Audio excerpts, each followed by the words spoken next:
तो hello guys, welcome my channel short Sameer में आपका स्वागत है। आपका समीर भाई बताने के लिए अपने पावर स्टार पवन सिंह का मतलब 2-3 दिन से गाने का नहीं फोटो रिलीज़ हो रहा है, नहीं गाने का अपडेट आ रहा है, नहीं कुछ भी मालूम पड़ रहा है। तो मैं आप सभी को बता दूं, अपने पावर स्टार पवन सिंह जी हैं जो मोहरा फिल्म में व्यस्त हैं और उनका शूटिंग जो चल रहा है मोहरा फिल्म का, इसीलिए उनका गाना नहीं आ रहा है। पर जल्द ही मतलब आप सभी के बीच में मैं लेके आने वाला हूँ अपडेट अपने पावर स्टार पवन सिंह का गाने के बारे में।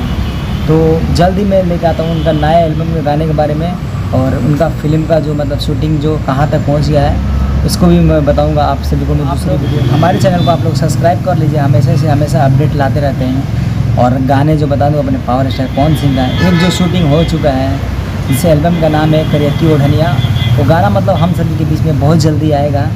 तो जैसे उसको अपडेट का टाइम मेरे को मालूम पड़ता है, मैं वीडियो बना कर डाल दूँगा और आप लोग देख लीजिएगा।